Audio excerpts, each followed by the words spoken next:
Tema 33. Explicaciones psicológicas de la delincuencia. Sigmund Freud es el padre del psicoanálisis. Su teoría parte de una idea muy importante. Muchas conductas humanas no se explican únicamente por decisiones conscientes y racionales. Según Freud, dentro de la persona existen impulsos, deseos reprimidos, conflictos internos y experiencias tempranas que pueden influir en su forma de actuar. Aplicado a la criminología, esto significa que una conducta delictiva puede ser la manifestación externa de un conflicto interno. Por ejemplo, una persona puede cometer una conducta antisocial porque no ha aprendido a controlar adecuadamente sus impulsos agresivos, porque su conciencia moral no se ha desarrollado bien o porque arrastra conflictos inconscientes desde etapas tempranas de la vida. Freud da mucha importancia a la infancia, porque entiende que durante los primeros años se forma la personalidad. Ahí se aprenden los límites, las prohibiciones, la relación con la autoridad y la capacidad de controlar deseos inmediatos. Si ese proceso falla, el individuo puede desarrollar una estructura psicológica más vulnerable a la conducta antisocial. También aparece una crítica clásica a Freud, el pansexualismo. Esta crítica señala que Freud habría dado demasiada importancia a la libido y a los impulsos sexuales como explicación de la conducta humana. Para el examen, la asociación clave es esta. Freud explica la delincuencia desde los conflictos inconscientes, las experiencias tempranas y la estructura de la personalidad. Para entender la explicación criminológica de Freud, hay que dominar tres conceptos: ello, yo y superyo. El ello es la parte más primitiva de la personalidad. Representa los impulsos básicos, los deseos inmediatos y las necesidades instintivas. Funciona según el principio de placer. Esto significa que busca satisfacer el deseo de forma inmediata, sin pensar en normas, consecuencias o límites. El ello no se pregunta si algo es legal o ilegal. Simplemente empuja hacia la satisfacción del impulso. El yo funciona según el principio de realidad. Su papel es mediar entre lo que desea el ello y lo que permite el mundo exterior. El yo intenta encontrar una salida realista, prudente y socialmente aceptable. No elimina necesariamente el deseo, pero intenta controlarlo y adaptarlo a la realidad. El superyo representa la conciencia moral. Incluye las normas, valores, prohibiciones y límites que la persona ha interiorizado a través de la educación, la familia, la cultura y la sociedad. Desde el punto de vista criminológico, el superyo es esencial porque actúa como freno moral. Si el ello impulsa con fuerza y el superyo es débil, la persona puede actuar sin suficiente control interno. Para memorizarlo: ello, impulso y placer; yo, realidad y mediación; superyo, norma, moral y conciencia. La aplicación criminológica más importante de Freud es la idea del superyo débil o defectuoso. Esto significa que la persona no ha interiorizado correctamente las normas morales. En una personalidad equilibrada, el superyo actúa como freno interno. Aunque aparezca un impulso agresivo o una tentación, la conciencia moral recuerda que esa conducta es incorrecta. Pero si el superyo está mal formado, ese freno funciona peor. Entonces los impulsos del ello pueden imponerse con más facilidad. Por ejemplo, una persona educada sin límites claros, sin referentes estables o con modelos familiares muy desorganizados puede no haber interiorizado adecuadamente ciertas normas básicas. Ante una oportunidad de robar, agredir o dañar a otro, el impulso puede superar al freno moral. Freud también habla de la delincuencia por sentimiento de culpa. Esta idea es más compleja. Según Freud, algunas personas podrían delinquir no solo para obtener un beneficio, sino para recibir un castigo. El delito sería una forma inconsciente de aliviar una culpa previa. Para oposición, lo más importante es recordar esto. Freud relaciona el delito con conflictos inconscientes y con un superyo débil que no logra frenar los impulsos del ello. El psicoanálisis freudiano tuvo una enorme influencia, pero también recibió críticas importantes. La primera crítica es la falta de evidencia empírica. Algunos conceptos de Freud, como el inconsciente, la libido o el impulso de muerte, son difíciles de medir de forma objetiva. Esto plantea un problema científico. Si una teoría no puede comprobarse o refutarse con facilidad, su validez empírica queda limitada. La segunda crítica es el determinismo psíquico. Freud concede mucho peso a la infancia y a los conflictos internos. Esto puede llevar a pensar que la conducta adulta está demasiado determinada por experiencias tempranas. La tercera crítica es el pansexualismo. Con este término se critica que Freud habría exagerado el papel de la sexualidad y de la libido como explicación de muchos comportamientos humanos. Ahora bien, aunque existan críticas, Freud sigue siendo importante. Su aportación fue abrir una vía psicológica para explicar la conducta antisocial, la culpa, los impulsos, la conciencia moral y los conflictos internos. Para el examen, la idea equilibrada es esta. Freud es relevante por su explicación psicológica del delito, pero su teoría se critica por su difícil comprobación empírica y por el peso excesivo que concede a los impulsos inconscientes. Hans-Jürgen Eysenck propone una explicación distinta a la de Freud. Freud se centra en el inconsciente y en los conflictos internos. Eysenck se centra en la personalidad, en la predisposición temperamental y en el aprendizaje de normas. Su modelo puede resumirse en una fórmula. Predisposición genética supone más fracaso en la socialización. Esto significa que una persona puede tener ciertos rasgos de personalidad que aumentan el riesgo de conducta antisocial, pero esos rasgos no bastan por sí solos. También debe fallar la socialización. La socialización es el proceso por el cual una persona aprende normas, límites, valores y consecuencias. Cuando ese proceso funciona bien, el individuo interioriza frenos morales. Aprende que ciertas conductas no deben realizarse aunque tenga ganas de hacerlas. Cuando ese aprendizaje falla, la persona puede tener más dificultad para controlar sus impulsos y respetar las normas. Eysenck no dice que alguien nazca delincuente. Lo que plantea es una interacción entre temperamento y ambiente. Para el examen, Eysenck iguala personalidad, predisposición genética y fracaso en la socialización. El concepto clave aquí es el condicionamiento deficiente. Condicionarse significa aprender a asociar una conducta con una consecuencia. Por ejemplo, un niño aprende que si incumple una norma puede recibir una sanción, una reprimenda o una desaprobación. Con el tiempo, ese aprendizaje se interioriza. La persona ya no necesita que alguien la controle desde fuera, porque desarrolla un freno interno. Eysenck sostiene que algunas personas tienen más dificultad para formar esos frenos internos. No aprenden con la misma eficacia que ciertas conductas generan consecuencias negativas. Esto puede ocurrir especialmente cuando aparecen altos niveles de extraversión y psicoticismo. La extraversión se relaciona con búsqueda de estímulos, actividad e impulsividad. El psicoticismo se relaciona con frialdad emocional, agresividad, hostilidad y baja empatía. Si una persona tiene estos rasgos y además recibe una socialización deficiente, puede tener más dificultad para desarrollar una conciencia moral sólida. La clave es no caer en el determinismo. La personalidad predispone, pero no determina. El riesgo aparece cuando esa predisposición se une a un aprendizaje deficiente de normas. El modelo de Eysenck se conoce como modelo PEN. Cada letra representa un factor de personalidad.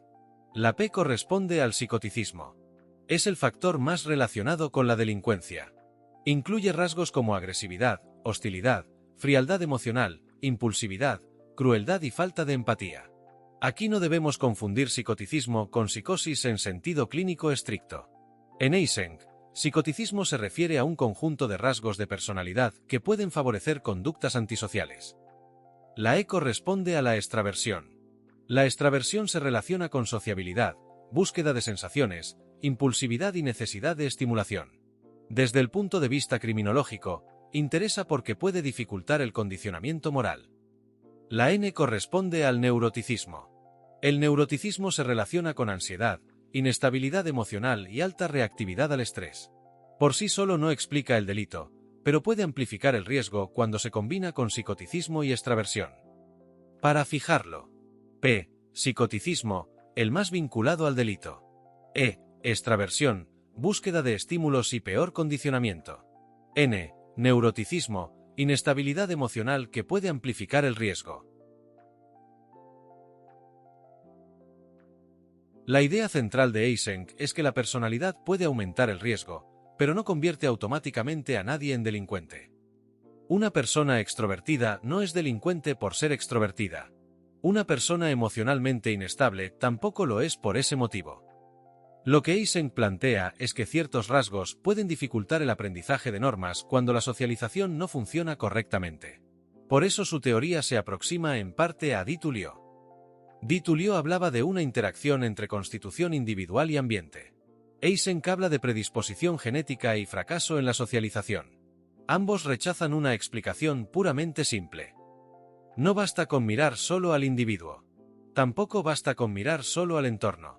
Para el examen, la advertencia es clara. Eysenck no habla de destino, sino de predisposición más fallo de socialización. Entramos ahora en los factores psicopatológicos relacionados con la delincuencia. Este apartado debe tratarse con mucha precisión. Tener un trastorno psicológico no significa ser delincuente. La mayoría de personas con trastornos psicológicos no cometen delitos. Lo que se estudia aquí es que determinados rasgos pueden actuar como factores de riesgo criminógeno cuando se combinan con otros elementos.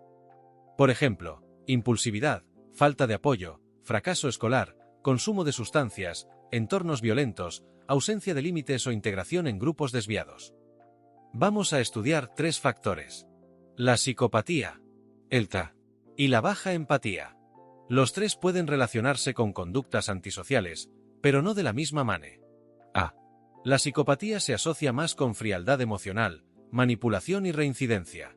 El TDA se vincula de forma indirecta con impulsividad e inadaptación. N. La baja empatía reduce el freno moral ante el sufrimiento de la víctima. La idea clave es: son factores de riesgo, no causas automáticas. La psicopatía es uno de los factores psicológicos más vinculados a la delincuencia violenta, persistente y reincidente. Se relaciona con el trastorno de personalidad antisocial, aunque no debe confundirse siempre de forma exacta con él. La psicopatía incluye alteraciones emocionales, interpersonales y conductuales. El rasgo central es la ausencia de empatía y culpa. Esto significa que la persona no conecta adecuadamente con el sufrimiento de la víctima y no siente remordimiento real por el daño causado. Esa ausencia de culpa reduce mucho el freno moral. También aparecen rasgos interpersonales como manipulación, mentira patológica, grandiosidad y superficialidad. La persona puede parecer segura, convincente o incluso encantadora, pero utilizar esas habilidades para instrumentalizar a los demás. En el plano conductual pueden aparecer impulsividad, búsqueda de sensaciones, falta de planificación y conducta antisocial desde edades tempranas. Para el examen, la asociación debe ser clara. Psicopatía igual a ausencia de empatía y culpa, manipulación, frialdad emocional y alto riesgo de reincidencia violenta. El TDA es un trastorno del neurodesarrollo. No es sinónimo de criminalidad.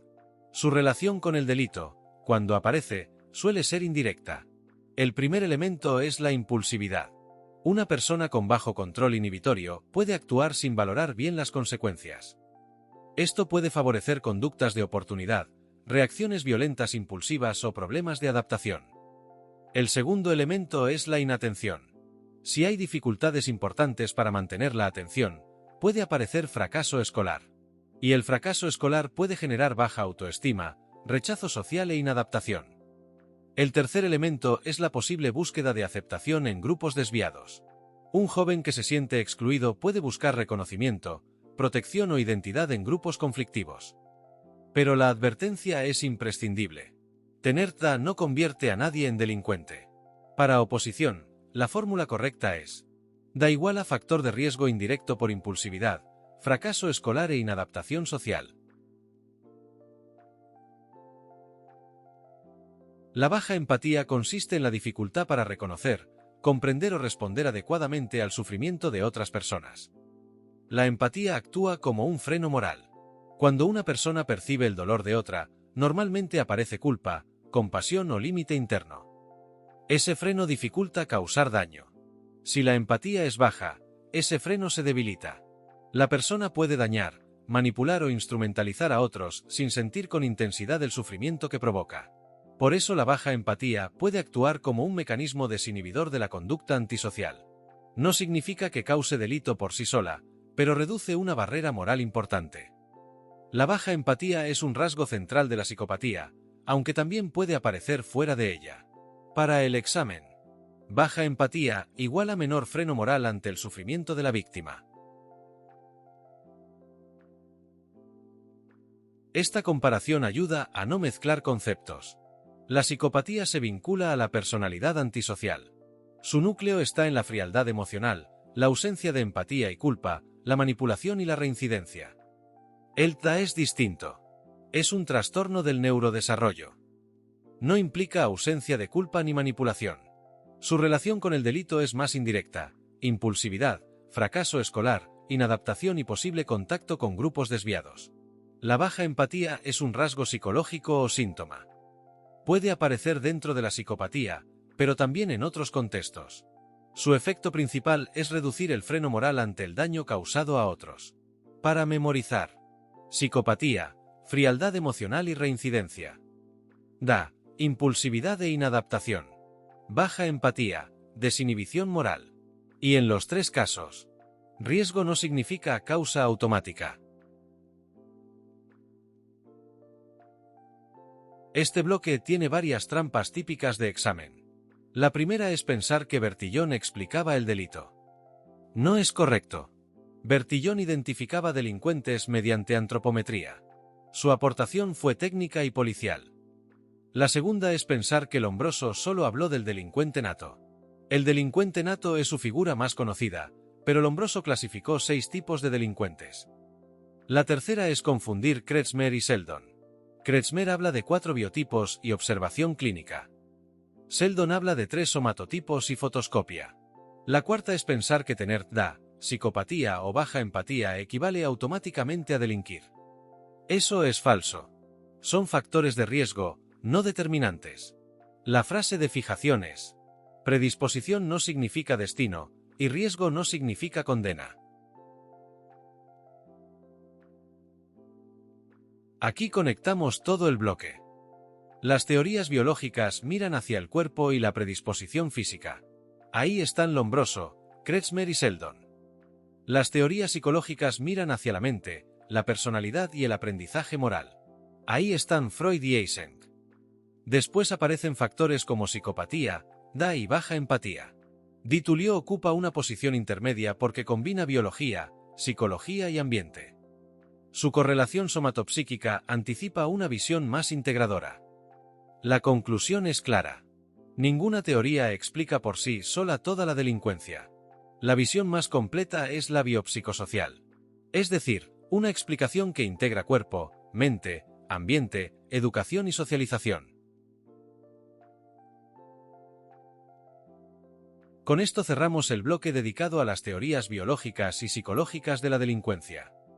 Primero vimos a Bertillon, que identifica delincuentes mediante antropometría. Después a Lombroso, con el delincuente nato, el atavismo y sus 6 tipos de delincuentes. Luego estudiamos a Kretschmer y Seldon, que relacionan cuerpo, temperamento y riesgo delictivo. Después vimos a Ditulieu, que introduce una explicación biopsicológica basada en la interacción entre predisposición y ambiente. En la parte psicológica, estudiamos a Freud, con el ello, el yo, el superyo y la explicación del delito por un superyo débil. También vimos a Eysenck, con el modelo Penn y la idea de predisposición genética más fracaso en la socialización. Finalmente, analizamos la psicopatía, el TDA y la baja empatía como factores de riesgo. La síntesis final es sencilla. El delito no se explica por una sola causa. La explicación más completa combina factores biológicos, psicológicos, sociales y ambientales.